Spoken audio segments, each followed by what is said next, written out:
Welcome to Manage Your Damn Money with Ben and Malcolm, where we trade in personal finance advice for entertaining conversations about money and expect to get more viewers than Donald Trump's State of the Union.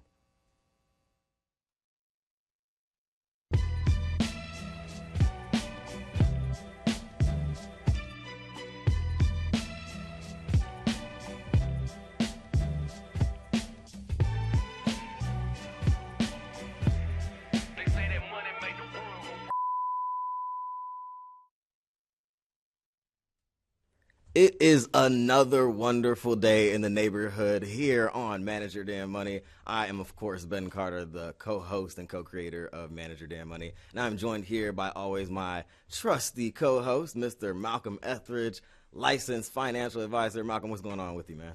Not too much, man. I'm happy to be here. It's Indeed. cold again. It's cold again. Like winter came, then left, then came back. Right. The spring pump faked us a little bit, and then winter showed back up. I was thinking it was coming. But this, of course, is a really special show for us.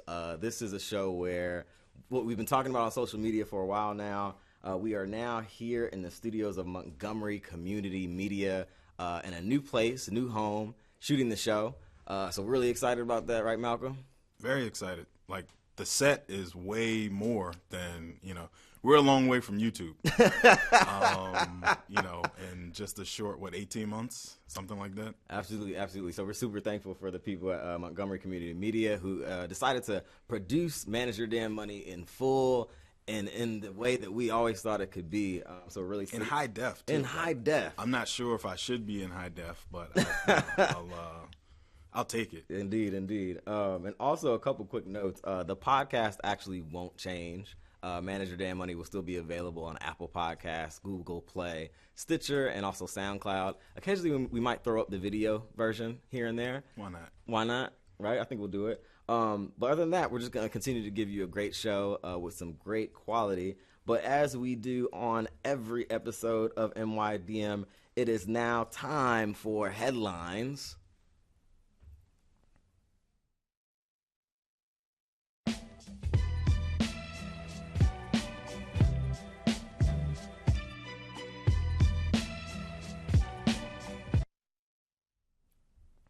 And of course, in this episode, Headlines, Malcolm, it's been a while since we've been on the show. So it's important that we actually give folks some updates. New year, new us. New year, new us. New year, new me. And we have some things that have gone on in since we've actually last been on the show. But how's 2018 been for you so far? 2018 so far has been pretty good. Okay. So I have new financial goals, which I'm not super excited about because that's money that I can't spend. Right.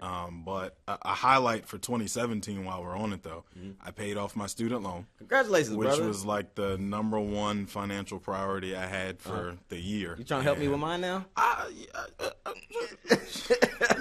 Talk to me after the show. Okay. But that was like, my biggest thing that I said, and I actually got it done in mid-December. Right. So it took the whole year, but, That's a big deal, man. You free. Free at last, free at last. Indeed, indeed. Well, also some big news. We talked about this, off camera, but you bought a new car. With my student loan money that I don't have to spend anymore. I wish it was the same. Right. No, but yeah, so folks who watched or listened to, I don't know which one of our last episodes it was that I was boo-hooing about having to buy a new car eventually because my 2009 Altima was starting to have a heart attack. Right.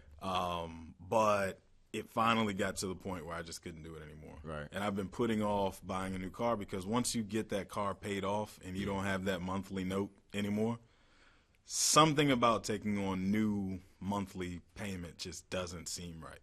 But, I fought it as long as I could. Here we are. Right. What kind of car did you get? Jeep Grand Cherokee. Jeep Grand Cherokee. That sounds like a big, nice car, sir. It's decent. So I had my sights set on a BMW X6. Oh, that what? was the thing that when I bought the Altima, I said, when I trade this thing in, the car that I want, the SUV that I want is a BMW X6. Like that was and then when the time came, that's still not the tax bracket that I'm in to feel comfortable shelling out that kind of money. So the Grand Cherokee was a nice compromise between me and myself. That's essentially what it. Right. Well, that's big news and big stuff. Malcolm got himself a new car payment and a new whip, but no student loans, which is huge. Right. I have some news which is really crazy. Which and is this is 5 times bigger at least. And this is kind of the kind of news where this is actually the first time I'm talking about it publicly. But my wife and I signed on a dotted line for a home build in Maryland, and we're going through the process, but we're signed up and all squared away for buying a home. The guy who said he would never buy a house. I could barely even say it out loud. But part of there's a whole reasoning for it. Where it is, please do tell. Let me explain. I'm very curious. Indeed, let me explain it to you. It's real. The location. It's a new build, so the place hasn't even been built yet. Secondly, it's next to a grocery store. Okay. Then it's also across the street from a mall. Okay. That's quickly being fixed up. And are you a senior citizen that needs a grocery store to be walkable? I'm talking about property value, sir. Oh, property value excuse here, me. sir. Okay. And then when it comes to where it is, it's right near the metro. So it's like literally walking steps from a metro stop. So when I kept looking at it, it kept like nagging at me, check it out, check it out, check it out. So I did and actually learned more about it. And when I checked it out and looked at it, one of the incentives for actually getting involved with it and with the builder was $12,500 contributed towards closing costs. Mm-hmm. And we all know that closing costs are incredible, ridiculous fees that are tacked on to the whole home buying process, right. Which makes it almost impossible for the average person to afford, at least immediately. Or at least deters you. Right. It definitely puts you in a different path for some. And when I saw that and we did the math, we looked up and we were like, wait a minute. We can kind of semi-do this and do it in a place and location that we expect to retain its value. Look at you doing adult things. Doing adult things, making adult decisions. Indeed. So what's interesting, though, and we talked about this off camera, but I find it funny, is that you and I both know that you would be perfectly happy being one of those tiny home, converted container community RV park somewhere kind of people. So I know who lean in the direction of making this decision. Well, actually, you'll be surprised. I actually pushed this a lot further than really. Did. Yeah, and I think probably because I saw it strictly, primarily through two lenses. Number one, this is an incredible quote unquote investment in terms of its ability to keep value. Sure. We can resell it certainly close to what we're getting, if not more, and we could also rent it because it's in a university area. Right. Even my friends of mine stayed in a apartment complex that's like around the corner from it when I was in college. So it's still kind of a place where college students are and where you can, probably make some money down the line if we just use it in a different way. So I was actually the one who drove this, believe it or not. I don't believe it. So put me in the not category. Okay, indeed. But we're talking about some really big purchases here, sure. Malcolm. What are some things if people have some big goals, whether it's paying off student loans, getting a new car, getting into a home? What are some of the things that people need to start thinking about at the beginning of a year to do one of those? First of all, you got to write it down. Okay. Because a goal without a plan is just a wish. Right. That's what somebody far smarter than me once told me, and I've stuck with it ever since. Mm-hmm. So the very first and foremost, you just got to write it down, and also constantly write it down. So rewrite that plan over and over, especially the closer you get to it, so you can kind of check in and say, okay, my plan was to save $12,000. I'm 3 months into the year and I've saved $3,000, so I'm 25% to goal. Right. So rewriting that down, now I'm saving $7,500. Sounds a lot, easier to do. Right. Than I need to save the full whatever I'm doing for the year. So writing it down, holding yourself accountable, maybe even having an accountability partner, right. Is something that you consider doing. If you have a spouse, it's probably a lot easier than you want it to be to have an accountability partner. Right. But those things, especially, write it down, right. hold yourself, hold your feet to the fire, so to speak. Right. That helps. Okay. Yeah, people will be surprised what happens when you actually write something down. You might scare yourself and make the thing come true.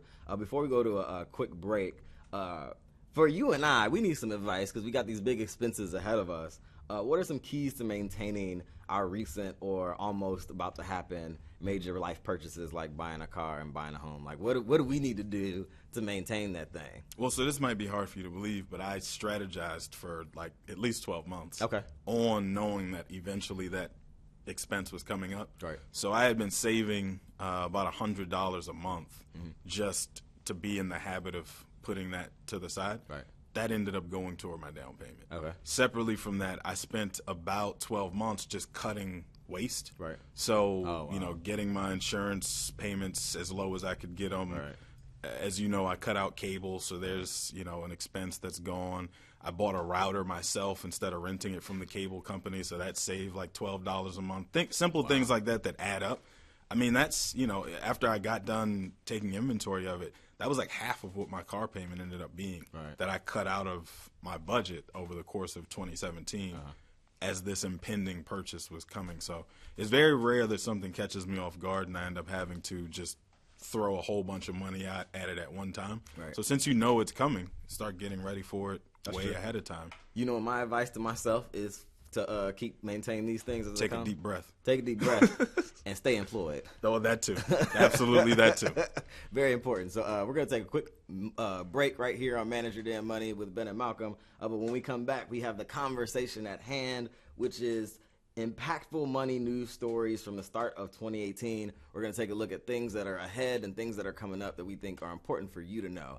This is Manage Your Damn Money with Ben and Malcolm. We will be right back.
Welcome back to Manage Your Damn Money with Ben and Malcolm. We are back on our first show of 2018. We want to remind people, if you have a question that you want to send in, we're actually restarting Malcolm's Money Minute. Send that question in to info@manageyourdamnmoney.com, and Malcolm will answer your question, and we'll talk about it a bit. Also, if you have a music selection that you'd like us to play during a break on our show, send it to us again. Get us a conversation started.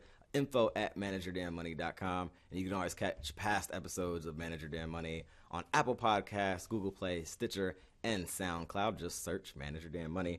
And this episode, our conversation at hand, impactful money news stories from the start of 2018. We've been off for some time, and there are some major items in the news, and at the start of this year, we think you should be aware of some of these stories. In this episode of Manage Your Damn Money, we're taking a look at the top story items and how they can impact your pockets and what you need to be aware of in 2018. So Malcolm, 2018, it's already been a bunch of stuff going on in the news. But one interesting story that actually came out only a few days ago, the headline read, Octavia Spencer says Jessica Chastain helped her get 5 times her salary. She is walking the walk. Now, I'm not sure if you know who Octavia Spencer is, but she's an actress, and so is Jessica Chastain. They both appeared in the movie The Help. Mm-hmm. And this was an IndieWire article by Jude Dry, which recounted how actress Jessica Chastain helped Octavia Spencer earn 5 times more than what she had been paid previously by brokering a quote-unquote favored nations deal, bundling their salaries to get more than what either originally asked for. And I had actually never heard of I've never heard of favored nations before this story. But apparently what happened was Octavia shared that women of color needed to be included in the equitable pay conversation, and Jessica Chastain took a bold step in attaching her pay to Octavia's for film. Octavia Spencer shared this story on a panel at the Sundance Film Festival covering women breaking barriers. The quote from Octavia actually said, "I love that woman because she's walking the walk and she's actually talking the talk." She said, "Octavia, we're going to get you paid on this film." She said that Jessica Chastain said, "You and I are going to be tied together. We're going to have a favored nations deal, and we're going to make the same thing. Fast forward to last week, we're making 5 times what we asked for," said Spencer. So that was an interesting story about one actor or actress tying themselves to another and saying, you basically have to pay us the same amount. Right. What was your reaction when you first read this story, man? I was extremely shocked. Okay. So to the point you were alluding to before, I had no idea who Jessica Chastain was, to be completely honest. I did know who Octavia Spencer was because I've seen her in a few different movies, most notably, besides The Help, probably Hidden Figures. Okay, yeah. And also Saturday Night Live, when she hosted and pointed out that she's only ever been allowed to play a nurse. Before that, like 19 times or something on TV, she's played a nurse. But anyway, so my first reaction, I was blown away. Okay. I also was shocked by the fact that they both were speaking so publicly about it. Really?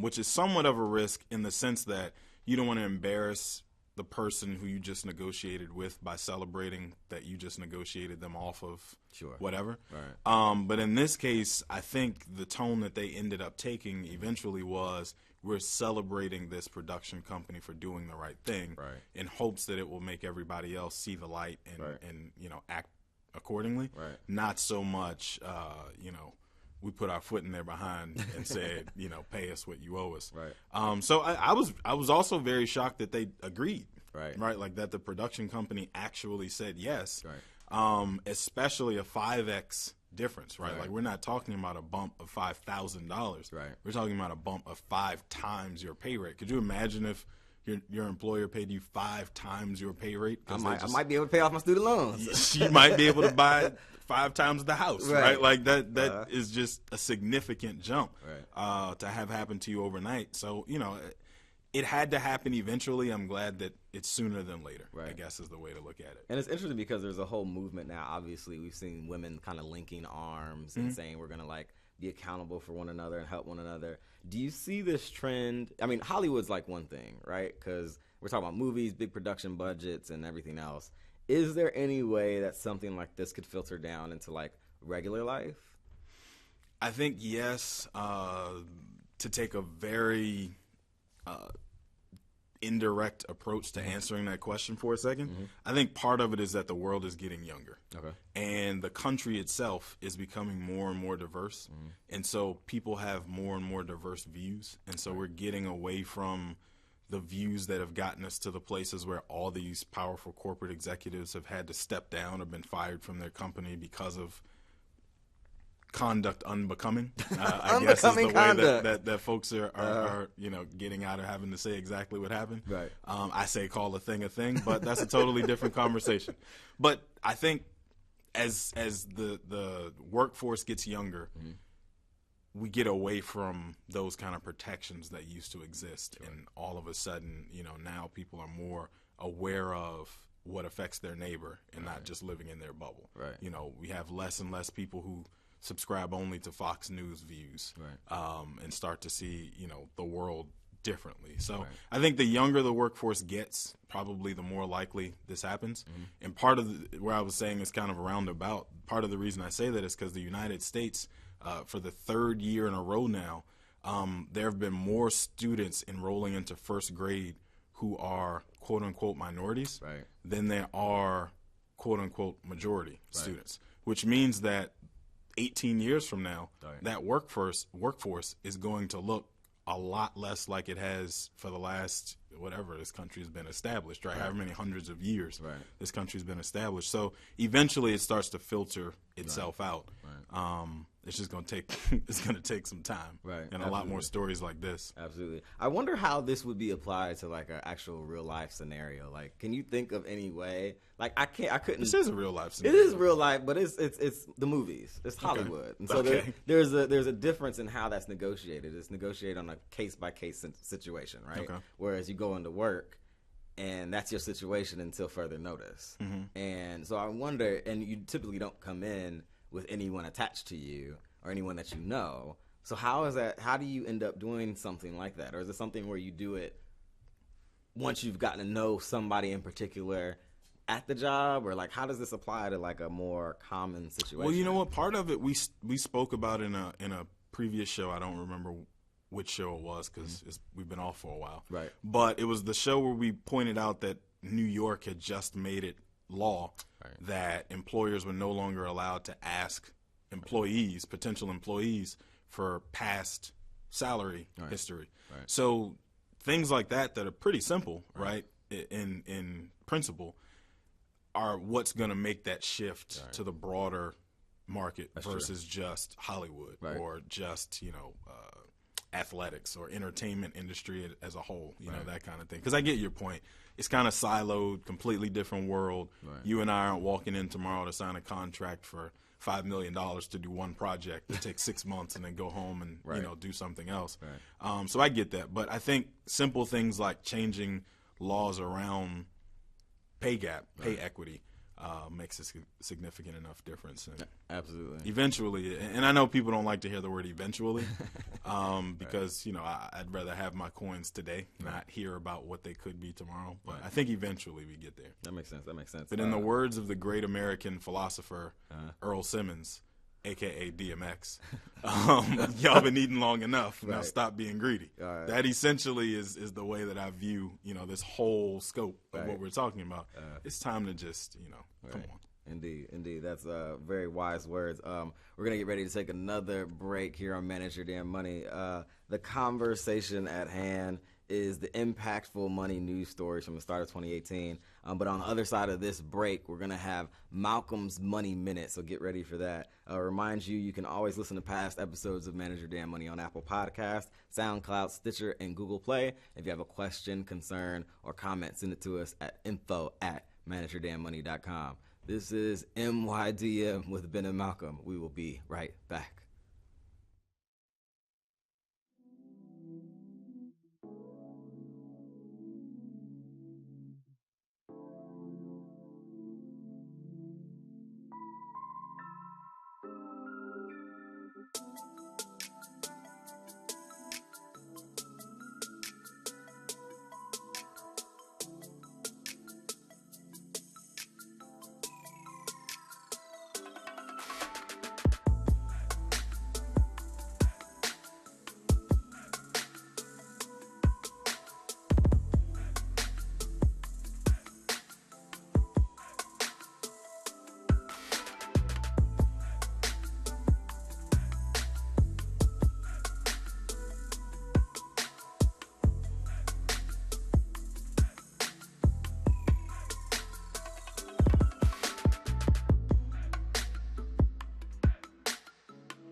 Welcome back to Manage Your Damn Money with Ben and Malcolm. One question we get here pretty frequently is whether or not it's possible to refinance your home too often, or how do I know when it's time to refinance? Since interest rates have been hovering around historical lows for a few years now, this is definitely a practical question. As with any financial decision, the choice should come down to how much is it going to cost you versus how much could it potentially save you. For homeowners who purchased their homes more than 4 to 5 years ago, it's very possible that a refinance would make sense for you. Any shorter than that, and it could be too soon. This is because when you get into a traditional 30-year fixed mortgage, the first 4 to 5 years worth of mortgage payments go primarily to interest.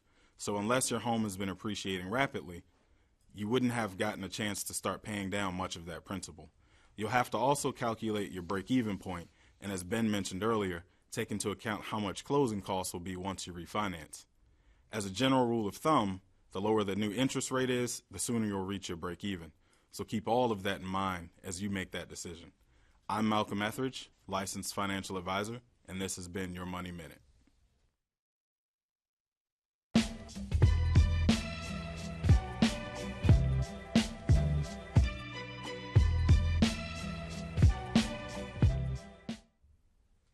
Welcome back to Manage Your Damn Money. Good advice from Mr. Malcolm. If you have a question or a thought you'd like to have Malcolm respond to, send it to us, info@manageyourdamnmoney.com. And don't forget to follow us on social media.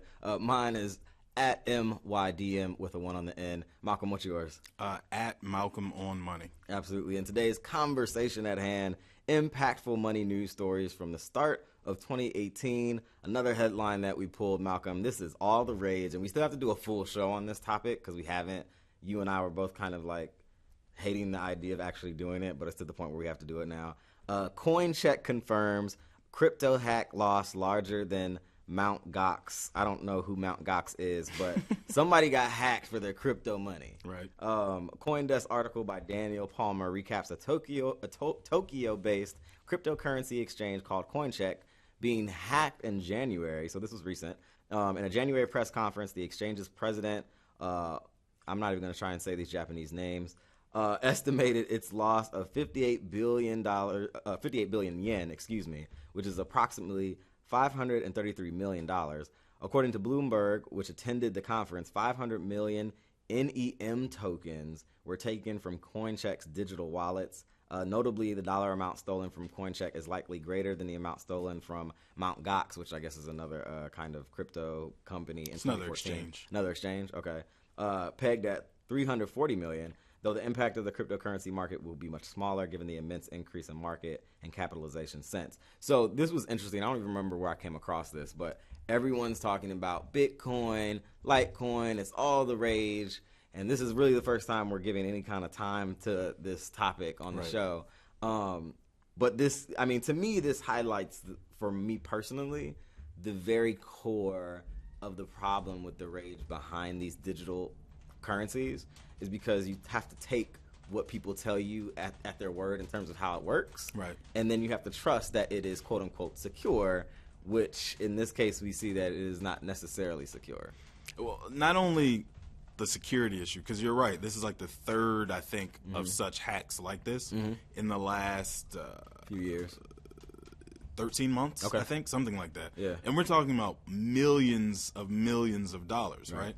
But the biggest problem is, to the point you made earlier, 99, I think, % of the people who you ask why do they own one of these coins or what it does, they couldn't tell you. Right. If you gave them 40 sentences to explain it to you, they probably still couldn't tell you. And you got to get in, Malcolm. And that's basically all everybody keeps saying. I just know I need to buy it. Right. Well, that's kind of how the .com bubble came and went in the early 2000s too, right? Like, I don't really know what Ben.com does, but it's been going up and going up, so I'm buying it. That's kind of been people's attitude towards it. So, as you know, my number one rule of thumb when it comes to investing is I don't invest in things I don't understand. Right. I have done a lot of reading about cryptocurrencies, Bitcoin specifically. I've watched a couple documentaries on Netflix because, you know, I turn into a nerd at night. And I still don't understand it enough to say I feel secure, safe and secure enough to put any money into this thing. Like, the fact that it can be hacked, the fact that it's not backed by the full faith and credit of anything. Right. There's no gold bars in a vault somewhere guaranteeing the value of it. It's all based on some guy who is invisible, because Satoshi Nakamura is a ghost. Nobody knows who this person is to date, right? So it's been on 10 years since Bitcoin was invented. Nobody knows who this guy is. Right. So I just don't trust that kind of situation where all those details are missing. Right. Whereas if I walked into 7-Eleven and said, I want to buy this soda, I handed them two $1 bills. We agree that those two $1 bills are worth $2. Right. I don't have to worry about what does the internet say that this Bitcoin is worth in this moment that I walk into the store, and so yeah, later for that. What should people do? Because I actually spoke on a panel not too long ago, and I had a young lady come up to me, and she legit said, my friend, she has a friend that's like pushing her toward you got to get in. Everybody has like that people friend. say, you got to go buy your lottery ticket because it's about to go through the roof. It's $500 million, right? What do people do if they're getting pressure or feel pressure for the moment that we're in, because there is a lot of excitement around these different cryptocurrencies? I liken it to lottery tickets because in a lot of ways that's how I kind of see it. Right. What should people do about like that energy and that interest in this particular thing? Well, I mean, I would just say remember that history doesn't necessarily repeat itself, but it usually tends to rhyme, right? So I just liken this whole scenario to the .com bubble, and noticed I use the word bubble, which means at some point it's got to burst. Right. It comes tumbling down. And if you were one of the people who was so unfortunate that you bought at the very height of this whole thing, around 3 months ago maybe, where it was just like every single day we're talking about new high after new high, it might be time to consider, getting some new friends, because they shouldn't be steering you into things that are going to cost you money, unless it's brunch. I'm okay with my friends steering me into brunch, but aside from that, I think it's definitely a tough situation, because it feels like you're losing out in the moment, like you might miss out and you can make a whole lot of money. But to what you always say is true here, nothing is given away in America, especially for free. Right. And so, there's a great risk that's coming in dealing with something that is so heavily speculated on, like Bitcoin or any other cryptocurrencies. And I think it's like over 100 of them now. Oh, it's more than that. Because which I almost like. The thing is, you can create it from nothing. That's Right. kind of the point. Like, a dollar is a dollar is a dollar. For every dollar that's thrown into circulation, the U.S. Federal Reserve sets on fire an equal dollar that's older, Right. But takes $1 out of circulation for every new dollar that comes into circulation. With these cryptocurrencies, new ones can be created just by me pressing a couple keys on my keyboard, Right. setting the algorithm to duplicate itself every so often, Right. and then calling it a day, which I believe is the case with Bitcoin. Like, That's it's how it set works. to continue to split off Yeah. so that it dilutes the value of the ones that are already in existence Over time. by issuing new ones over time. But like, what's to say that somebody, if 3 people have figured out how to hack, these different coin exchanges in just 13 months, what's to say someone won't figure out how to start selling fake Bitcoin? Right. The U.S. Federal Reserve has to keep changing the design of our dollar bills every so often, because people keep figuring out how to duplicate them. Right. If I can figure out how to duplicate actual paper money, I can definitely figure out how to duplicate a computer program, right? Like, so, You know what I think? I think Satoshi Nakamura is just sitting waiting until everybody's in Bitcoin, and then he gets the key, or he or she gets the key, and shuts unlocks down the it world. and takes everything, and everybody be like, I lost my money. I lost my Bitcoin. Well, one last thing on this. Uh-huh. The way that I can be absolutely sure that we have nothing to worry about, Okay. take a look at the State of the Union address when you get home and look at all of the people who make the laws that govern the way you and I live. Right. Do any of those people look like they're going to be buying Bitcoin anytime soon? Until those 92-year-old senators and Congress people decide that they're going to start buying Bitcoin and actually make it a real thing, I have a feeling our dollar is safe. Okay, well, we'll see about that, Malcolm. We could be the old men sitting here screaming at people from the porch. But anyway, this is Manage Your Damn Money with Ben and Malcolm. Another impactful story for 2018 that we actually pulled. This is an interesting housing story. We've been talking about housing and the impact that it has on your pockets and the pockets of millennials everywhere. The headline read, "This startup is making it easier to afford an apartment in San Francisco." A January Business Insider article by Julie Melia Robinson. She has one of those names you gotta say. You like tearing people's names up. I don't even. This is a regular name too. Shares news about a startup that works to convert living rooms in apartments to an extra bedroom to help reduce the cost of rent. In San Francisco, desperate renters are finding their real estate bliss in converted living rooms that lease for as little as $1,100 a month because elbow room is an overrated amenity.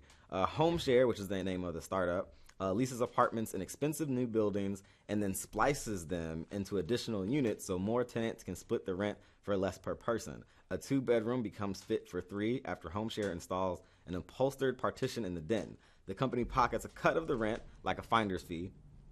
Each of HomeShare's customers get their own bedroom, a closet, and a private shared bedroom. And the price, again, starts in the range of $1,100 depending upon the price of the whole rent. And then HomeShare accomplishes the split of space by installing like these fabricated wall installations. And I saw a picture of it, Malcolm. It's kind of like I don't even know how to. You remember how in school, in elementary school, at least in California, they used to split a room with these like air walls, or like in a hotel they'll do air walls. And they pull out and from they the fold. door. Mm-hmm. It's like kind of one of those, and I guess like a closet or small spaces for storage are built in. But isn't this just like a glorified dormitory?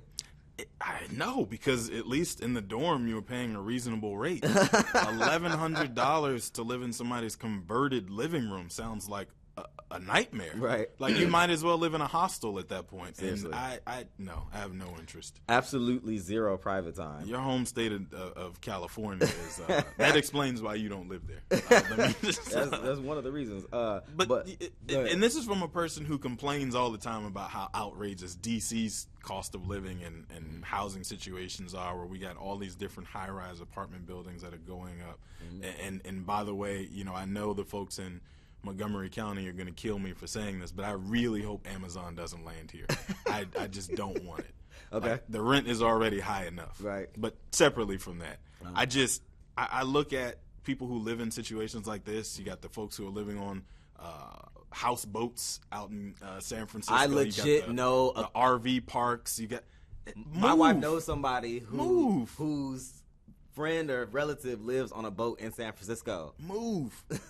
I'm not doing it. I'm not doing it. If DC ever got to a point where I am now splitting a shoebox, a studio apartment with 2 people with a partition running between it and somebody living on the countertop, right. Like at that point, I've got to start to open up my list of the states that I told you I'm never, ever, ever going to move to no matter how much somebody pays me. Right. Well, now all of a sudden Texas doesn't look so bad because I'm not living in a partitioned off living room and paying somebody real money. Right.